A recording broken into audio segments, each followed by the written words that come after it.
Well, this is another fine mess. Time to show 'em what lurks in the truly dark corners.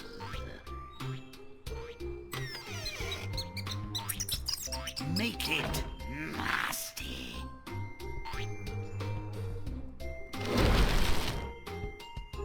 Grimm does dirt.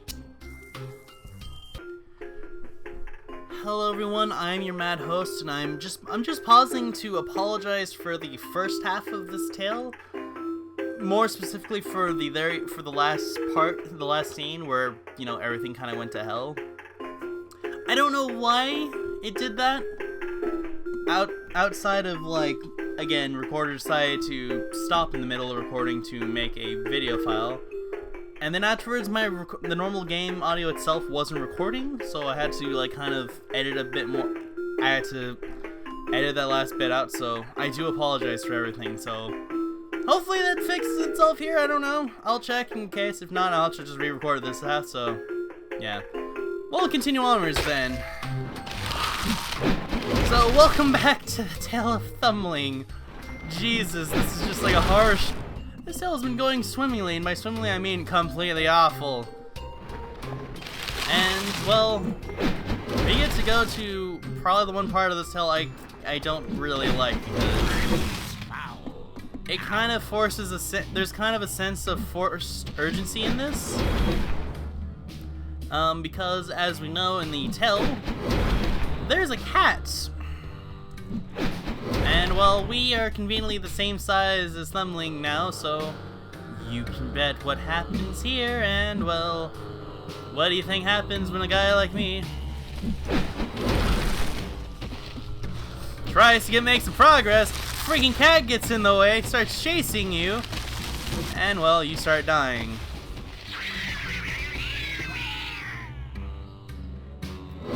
Ruins. Let's move. So much progress. Jesus. I will tell you that for sure. Don't expect to get anything done with this little bastard feline around. He's just gonna make life miserable. It's kind of a game of the floor is lava, only there is a cat.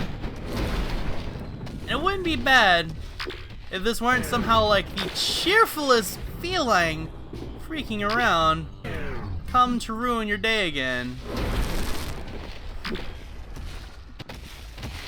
And if you so much as get close to this cat, you lose. Even if you're not facing his face at all, you just flat out lose. Because, well, yeah, it's... So yeah, getting an actual, like, full darkness here, a little harder to pull off than normal, which... If you haven't guessed, that annoys me a little bit. Because I'm trying to do that, and, well, this cat is now going to get in the way of all of it and ruin me.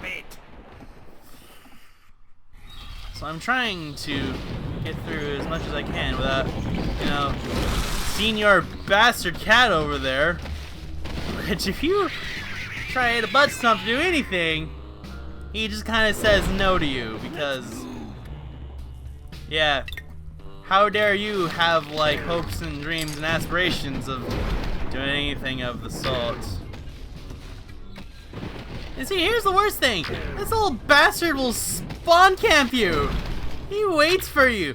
Like, you saw him charging like a freaking, like, horrible man, just waiting for you. Like, he's coming now. I'm going to make his life. Ooh. Yes, that's what this cat sounds like, because I just do not care for him. I'm gonna lose so much See, I had to die basically now on purpose, not because I'm wanting to, but because I have to actually do this if I want to make any actual progress.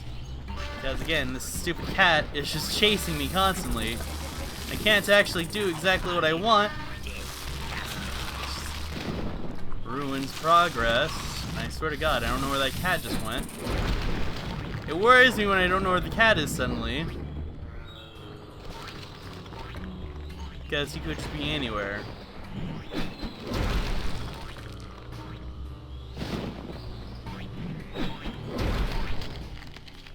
fact, it just looks like he's stuck against... Oh! Ah! Ah! Let's move.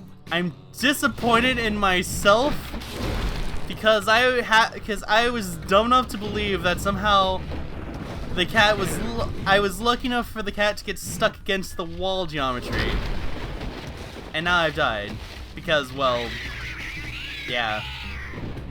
If you can't tell, I am rather bitter towards this part of the game because this is just it goes against the entire philosophy of like what I'm trying to do of make this game as dark as possible to show the true colors within it when I'm being forced to run for my life from this stupid as hell cat. Without like dying 30 million times because the cat just says whatever. You see my dilemma here? I just can't win. Because when I win, I lose. And it doesn't help that the cat is slightly faster than you. So in the end, he'll catch up to you if you just dick around long enough. Because you're trying to get all the darkness. It annoys me for that reason. But at least it looks like... I guess he doesn't come all this way? Or if not, he's just dicking around waiting for me to, like, you know, try to get over there again so he can get me as that stupid cat. Whatever, just going in.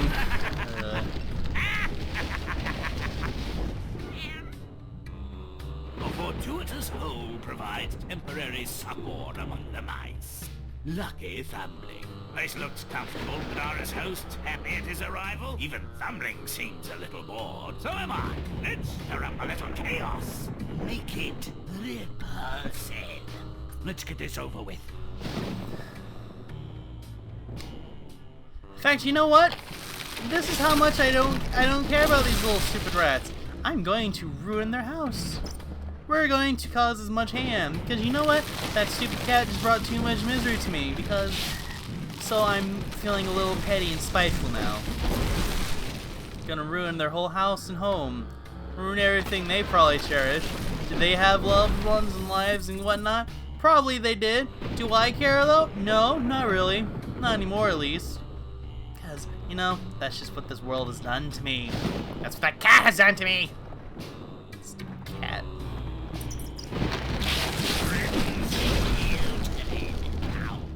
Just...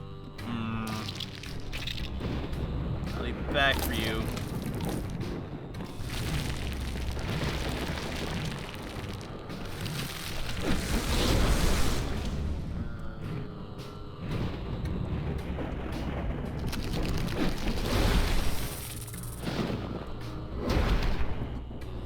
Alright, just going through this hole now, getting all the rats showing up as the traumatized victims that they should be, as we show up on the other side of this garden where the cat is apparently stuck. I don't know if that means I can actually escape and, you know, finish the job I wanted to do out there. I don't think so, because I might actually just be legitimately trapped and, you know, there'll be parts of the world I just cannot convert back to darkness because, well, I just can't have what I want, so can I? It's rather tragic when you think about it. It breaks my heart, really. It breaks my heart. It really does. I'm gonna ignore you, Mr. Rat. I'll be back for him, because I just want to get the rest of this part. I want to try to raise up the darkness as much as I humanly can, just because you don't know that bird. You don't know this place like I do. Also, there's a secret where that bird is. I can just get it from him. And not fall in the water for the umpteenth time. Jesus. Ow. That's the only real tragic thing about trying to get the secret from this one bird, is due to the rather erratic manner that he moves. Unfortunately, I can't get everything now because the cat kind of forces you to not get as full of 100% as you can, so... Regrettably, this is all we can do. So let's move onwards then.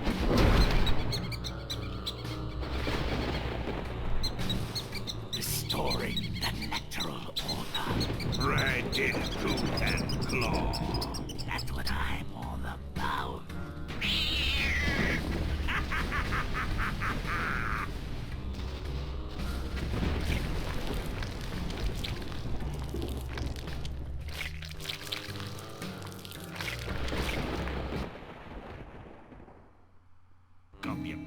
So yes, that took way too longer than it should, so we're just moving on now.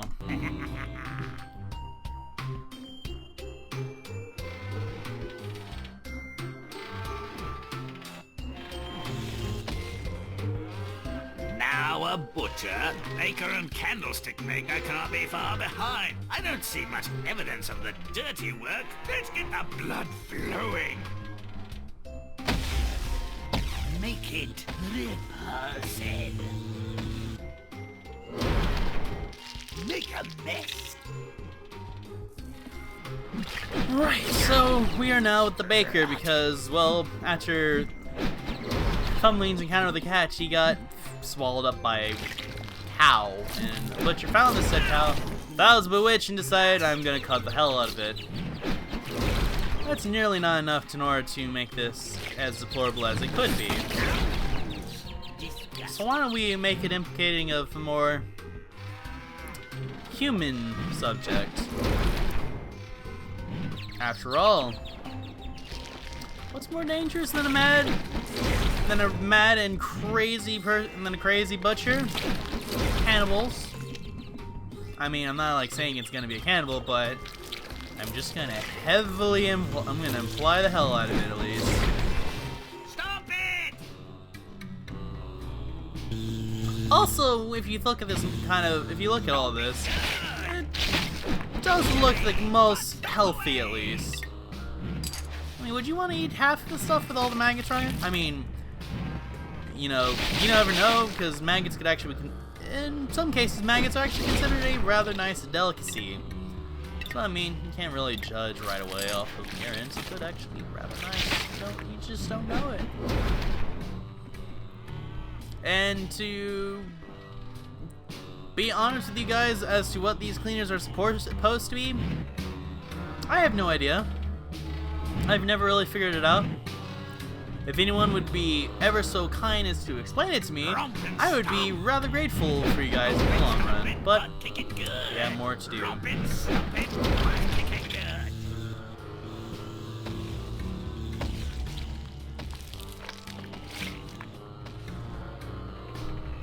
I'll carve her into pieces and make a black pudding from her innards. Make it putrid.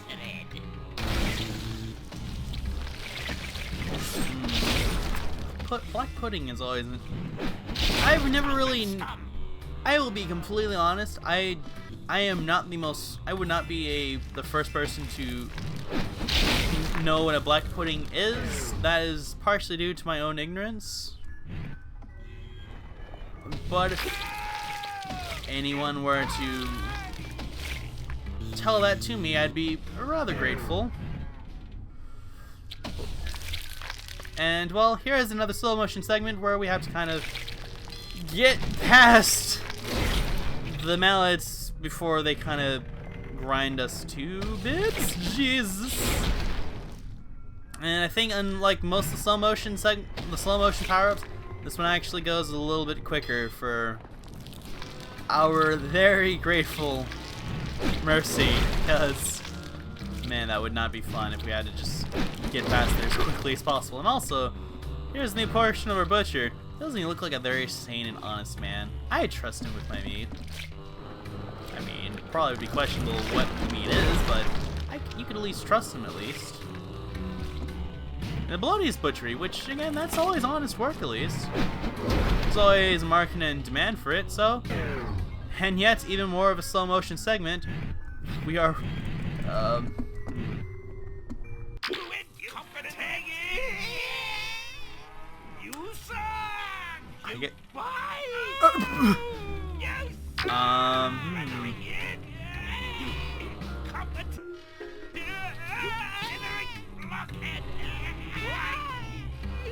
Right then, I've seemed to trigger an infinite loop. I'll be right back, everyone, then. Okay, so we're more or less back to where we were before. I had to basically restart this entire chapter again. Or, not really an entire chapter, but just this scene in particular, so... yeah, let's try not being absolutely ravaged by sausage. Sound like a plan? Sound like a plan. Cool. That's basically what you were supposed to do in the first place. That's basically what was supposed to happen.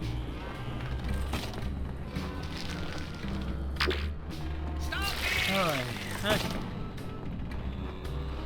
So, yeah, we still have a bit more to go.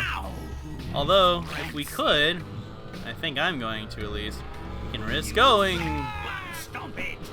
getting a secret, which I kind of at least want to attempt, before I just, you know, say no. Because I'm not a punk bitch, and I actually want to give an honest. Alright, you know what, actually, we'll do this. Alright, see, not 6. Alright, goes there. Goes there. Goes there. Okay, you know what? Let's just move. We'll just move onwards. I've been dicking around too long in this episode in general. I've got to get out of here. Let that be a lesson to the porcine among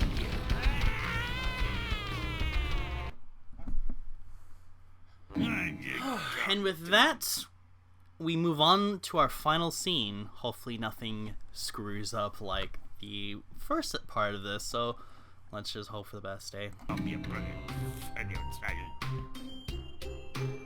Seems the butcher supplies a nearby town. Guess those piggies are for the chop. Let's make bacon! Make it nasty. Let's meet the enemy head-on. Charge! So yes, we are now back to our regular sized self. Feels good, honestly, with all the suffering we've been put through, especially because of stupid cats. And Thumbling is now permanently on top of our head. And well, you're probably noticing we're in a very more climatically different area than we were before. Something more akin to the cold, and well, I mean, this is clearly more Northern European, probably more, because, well, I say Northern European mostly on the off chance of say that this is a theme with most Grimm tales, since, you know, they were German themselves, it was mostly in Europe. So this is probably safe to say this is somewhere in Norway or Sweden. Probably Norway, I would say. I think a lot of people will probably agree, maybe, I don't know. Look at all the dead pigs. So much you can make from that, though.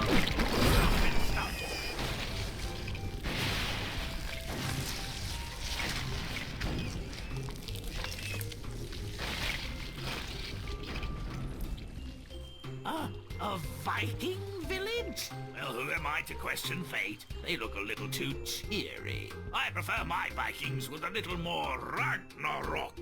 Make it putrid. So yes, we have Vikings in our story. Isn't it wonderful? I actually personally, I prefer it myself actually, because if anything, as bizarrely as a twist as it is, it's just too, it's way too rad for its own good. Mostly because I think no one will know, not a whole lot of people will know this, except for maybe a very few people who actually know me. But I am a total sucker for Nordic mythology, so when I found this out, I lost my shit, but for all of the right reasons. Yes, you can argue this is kind of an ass-pull of a story for Grimm to pull off, because usually, in many regards, when he tries to change the story around, usually it's in a way of that kind of still fits in the general theme of whatever we're trying to go for. What the hell with it? We have Nords! We're in a literal Viking village, about to, like, possibly bring, like, actual Nordic fear. And possibly the best end of the world story of all, Ragnarok. Or Ragnarok. Which basically just said, all of your old gods are dead. All of your people that you knew of those times are dead. Life begins anew for mankind. There are no more gods. End of the world. Here's your freaking cake. Eat it. Go to hell. And who gives a shit? It's absolutely beautiful. Because as far as I remember, in terms of my Nordic mythology, no one really survives in that Ragnarok. At least, no one who is important survives Ragnarok. I feel like that is the absolute beauty in it. So let's start getting these Vikings exactly where we need them to be. Which is basically, as most people depict Vikings to be, marauding and bloodthirsty people who managed to fortify boats in order for long oceanic travel, and basically pillaged, slaughtered, raped, and did a lot of things that people would say are actually not good.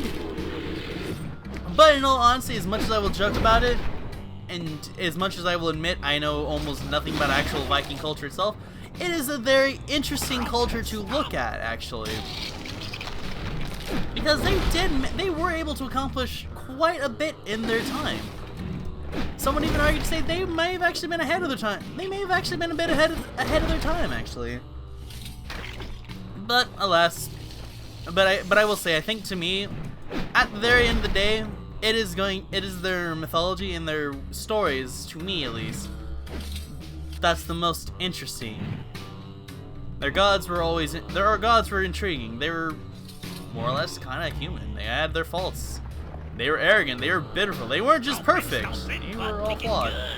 And, you know, speaking of Ragnarok and themes that fit it, we're gonna free a giant war. We're gonna free a wolf.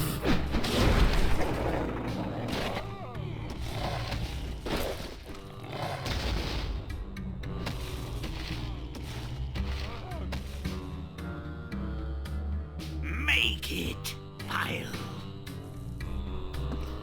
But this is not all in this wondrous land. This frozen continent to the north? No. For you probably saw part of what's going to happen in this. A giant head of a figure of sorts. Oh, we're going to be meeting that person soon, and it's going to be glorious. As you can already tell, a storm is brewing. Chaos is about to strike, alright. And we, its heralds. I believe much like Loki when it came to Ragnarok, I believe. If not that, but he predicted it would happen. But yes, there he is himself. The one-eyed... Pardon. Butt-kicking good.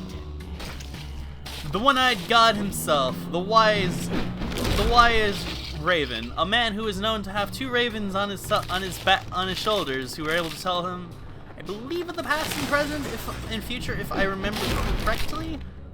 Correct me if I am wrong. I will appreciate it just for a good refresher. But the main Norse god that most people know of, our good old friend Odin, a very strong man, pretty well renowned.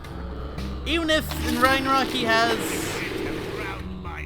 probably one of the weaker roles, because his main role in Ragnarok is getting absolutely devoured as hell by the great wolf Fenrir, one of the 3 children of, I believe, the mischievous god of mischief, Loki. But without further ado, let Ragnarok begin.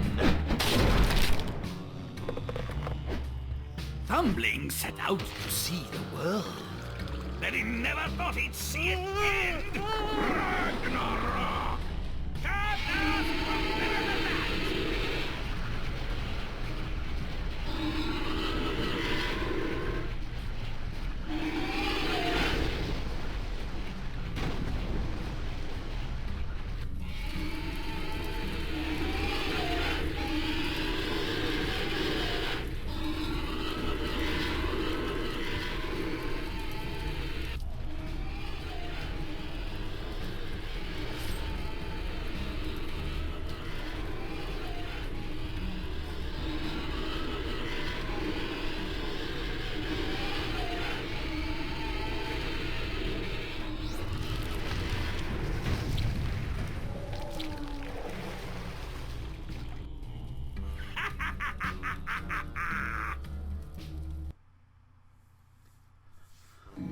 And with such a fantastically crazy end, this is the end of our tale. So, I will leave you all with Grimm, and, well, next time we continue onwards with the final story. So, our little journey is almost to an end.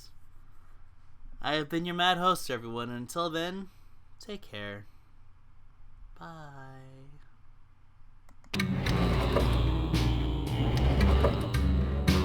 Young boys leave home for many reasons. Adventure, money, or love are strong motivators. But just as often, disgust and anger open the door and provide a swift boot in the butt. Slave labor allows this savage shop to make a profit. Father, our trade is dangerous and mean. Please change your ways. This violates the laws of God and man. There's no money in such laws. I'll make my own. You puny bleeding off. Father, you nearly crushed me. I was trying to squash a fly. Oh, Father, no. Stay still, Thumbling. You're frightening the fly. Ew, what eats like a horse poops like one? Damn nature, this'll be a challenge. I have some gaseous distress in the lower tract. If I could only fart. Control yourself. I've been shat on. I'd rather not be shat out. Well, size does matter, apparently. Thumbling works, if I may use a dreadful concept, his way toward the recalcitrant quadruped's ear. This intestinal odyssey was really his only way forward. Hard to imagine a more disgusting journey. I love it. Ew, again. Talk about your waxy yellow builder. Stop! Or you'll be on the next boat to France. The amusement of performance has worn to a grisly nub. The cage is less gay. Misery is palpable. Revolt is imminent. Higher, my pretties, higher. That's good, Bruce. Use your brother as a springboard. There's blood in it. So much for honor among the viciously exploited.